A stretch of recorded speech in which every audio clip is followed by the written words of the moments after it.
All right, it's the start of the summer. Maybe you're getting ready for cross-country season, a fall marathon, or whatever else, and you're wondering, should I run more mileage? Last year, over the entire year, I ran 4,052 miles. Let's do some quick math here. That is 77.9 miles a week, or an average of 11.1 miles every single day. With the most miles I ran in a single week being 110 and the least being 0. Whether you're running a marathon, 5K, or the 800, whether you're in high school, college, or out in the real world, weekly mileage is a key component in progressing. And the question that everybody eventually asks themselves is, should I be running more mileage? And how can I increase my mileage in a way that won't get me hurt? You see, I didn't always run 100 miles a week. It took me a long time to build up to that. And right now, your boy ain't anywhere close to 100 miles a week, but I am starting to build up my mileage and my training volume. And this is how I'm gonna do it while avoiding injuries.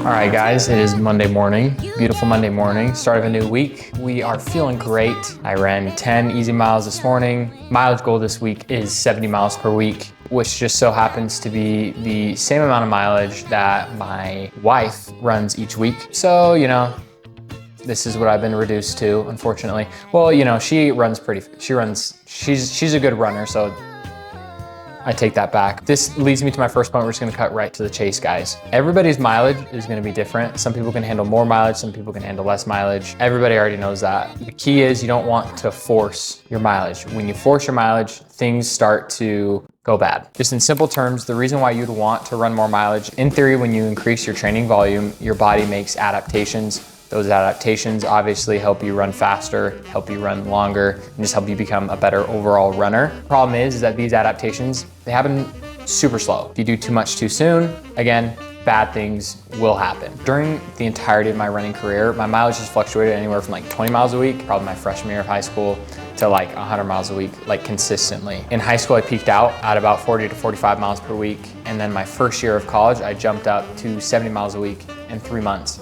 And I would not recommend doing that. Super lucky I didn't get hurt because my walk-on dreams probably would have ended right then and there, just with a simple injury. Once I got to college and ran 70 miles a week for 1 full year, every single year after that, I increased my mileage 10 miles per week. So that next summer, I ran 80 miles per week, and then I eventually got to 100 miles per week. Good math. In terms of like the actual week to week building mileage, there is a lot of rules. Rules are always meant to be broken. The most common rule is the 10% rule. So week for week, you don't increase your mileage more than 10%. I don't like that rule because it takes forever to get up to mileage. Building back to a mileage that you've normally done, usually I like to go like 1/3, 2/3, 3/3. Some people who take it a little bit slowly, they go like a quarter, half, 3/4, and then full mileage. You get back up to your normal full mileage within a month. And then after that, you start adding the mileage on slowly. I think that's where the 10% rule is kind of an important thing. Small increases in mileage equals huge gains. You know what it's like? It's like an angle, obviously, right? You change the angle up 1 degree, you know, at first along the line, you know, it's not that far from where you started, but you know, further down the road, it's like a huge difference. That's the same exact thing. It's best to start small and give it time. That's all I'm trying to say. All right, guys, this is what I like to call the consequences of my actions. Didn't get up quite as early as I needed to this morning. And so now we are here, 5 p.m., 80 degrees, and we got a workout to get done today. Luckily, it's nothing crazy. It's just a fartlek workout, so it's effort-based anyways. We got a 10, 5, 3, 2, 1 fartlek. Mika couldn't be here to film this, so it's just me, the tripod, and this lovely park that we're gonna do this fartlek at. Yeah, man, we're ready to go. Got my Coros heart rate monitor right here. It's pretty cool. Been wearing it on workouts, been trying to do it a little bit more. I like the data, it's more accurate than some wrist-based heart monitors, so.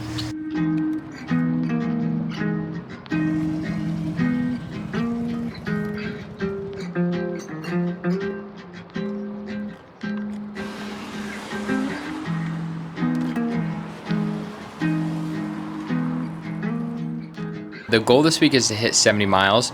If you guys follow me on Strava, you'll know that I hit 70 miles the week before this. And this is a video about increasing your mileage. So why am I not increasing my mileage this week? and that is because I have 2 workouts this week. One on Tuesday at Fartlek, and then a track workout on Thursday as well. And this brings me kind of my next point. A good general rule of thumb is not to increase weekly volume and intensity at the same exact time. I know sometimes life can be tough.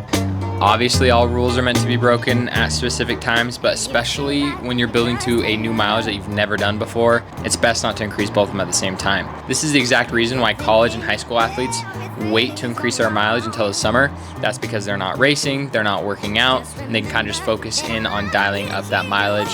By the time summer ends, their body is used to the mileage and they're ready to add workouts in as well. And the hard thing for me is I'm not necessarily building this slow to avoid injury. It's more of an energy level thing. My main symptom that I felt with mono was just being exhausted and tired all the time. And so kind of what we had to do was take basically 2 months of really low training, no workouts at all.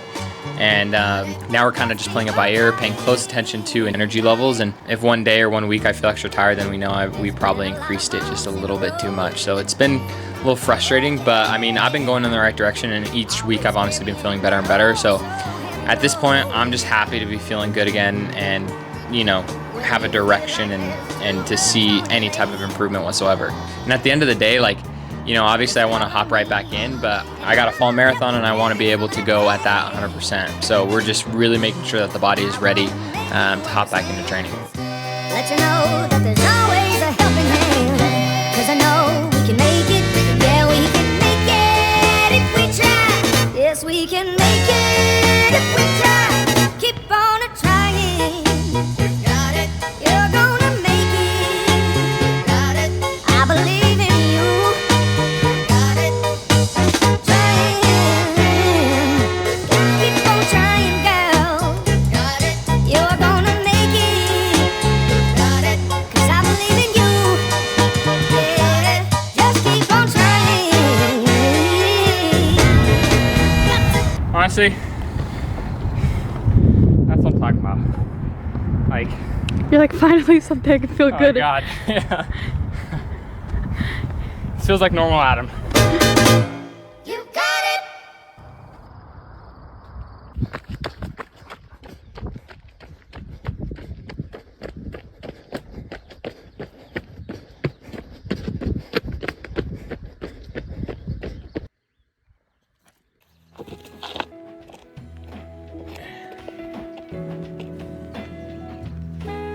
All right guys, here we are. It is Sunday, the end of the week, and we finished the week off with a 8-mile trail run. And yesterday I did a 16-mile long run. That brings the total mileage this week to 70 miles. So we hit the goal that we wanted, and we also got a good amount of quality in there as well. So super happy with how things went. Before I end this video though, there's 2 things that I want to talk about, and I think these are the 2 most important things to remember when trying to increase your mileage. First one's recovery, second one's shoes. Here's the deal about recovery. It does not matter how many miles you are running and how hard you run if you are not trying to recover harder. Sleep and nutrition are some of the easiest things that you can do and make tweaks to that will have huge benefits with your running. The more mileage you run, the more sleep and food you're gonna need. It's pretty basic. And for me personally, I'm a numbers guy, so I like to track my sleep. It honestly helps me stay more accountable and, you know, just be aware of how much sleep I actually normally get. Great thing about my Coros watch is it tracks my sleep for me. So I'm gonna bring you guys through that and we'll see how much of sleep I actually average. Okay, Monday night, we got 8 hours and 2 minutes. Tuesday night, we had 6 hours and 50 minutes. That was a rough night, to be honest. Tuesday nights, Mika and I and some friends, we go and we do trivia at a bar. So yeah, that's the excuse there. Wednesday, we had 9 hours and 44 minutes. Okay, Thursday, 7 hours and 28 minutes. Next night after that, we had 8 hours and 8 minutes. And then finally, Saturday night, we had 9 hours and 21 minutes. I'm not sure where that average puts me at. I hope it's somewhere between 8 to 9 hours. And another stat that I like to keep an eye on that my Coros gives me is the intensity trend. Basically, it takes into account your load impact and your base fitness, gives you a measurement of the fatigue your body's suffering from, and takes into account your body's ability to adapt as well. Coros gives you a range, and when you are above that range and you are in the excessive range, then you're potentially risking overtraining. If we take a look at mine, it looks like I'm honestly on the lower end of that that recommendation. And again, that's been purposeful. Sleep, rest, and managing my efforts have been the things I've really tried to focus on. And I know this is probably gonna be a controversial take. Some of the only things that have been proven to help the human body recover faster from stressors is sleep and its nutrition. So those are the two things that you should be focused on the most when it comes to the actual recovery part. All right, just right off the rip with running shoes. Number one, you need to be replacing your shoes every 400 to 500 miles. And I'm gonna be honest, I usually try to stay on the lower end of that range. Number two, a lot of people say that they like to run because all you need is a pair of shoes and then you can get right out the door. And while that is true to a certain extent, if you're trying to maximize your running, push your body's limits, I would say bare minimum is 2 pairs of shoes in your running rotation, okay? Typically, I try and keep 3 to 4 shoes in my running rotation, and each of those shoes have a different type of purpose. Very broad categories, and this is super broad. You're gonna have fast shoes and you're gonna have slow shoes. Slow shoes, those are gonna be the shoes that you should put the majority of your mileage on. Fast shoes, the foam is not as dense, the foam breaks down quickly. You should really only wear those in races and workouts, and they won't last you nearly as long as mileage shoes. Okay, quickly diving into the slow shoe group or the daily trainer shoe group. Most shoe companies are gonna have a variety of shoes in this category. We'll go back to Nike, for example. You have the Nike Pegasus. This is an everyday trainer. You can get 400, 500 miles out of it. Not a whole lot of cushioning here. Then you have the Nike Invincibles. This is Nike's max cushion shoe. It has the most foam and the softest foam you can get in a daily trainer. But just recently, there has been a new type of category in daily trainers. It's kind of like a hybrid category.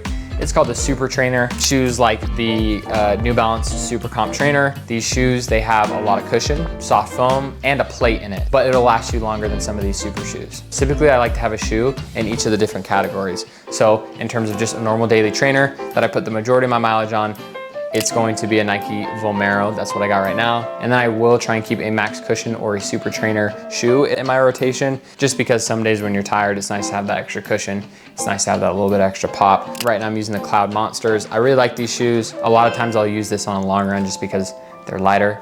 They got that spring to it. And obviously sometimes I'll have an extra shoe in my rotation, and that'll just be another normal everyday trainer. Again, I try to avoid the Super Trainers, only wear them on special occasions. My biggest recommendation, if you don't know what type of shoe you should be in, is go to a specialty running store and have them do a little gait analysis on you. Most specialty running stores will be able to watch you walk and run and be like, okay, you probably are gonna want this type of shoe. That's a great place to start, and then you can kind of branch out from there. Having good pair of shoes will go a long way in keeping you guys healthy.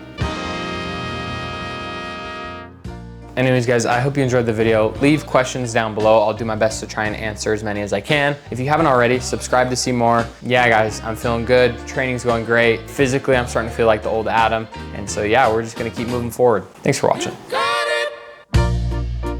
I know sometimes life can be tough, and you feel like you just had enough.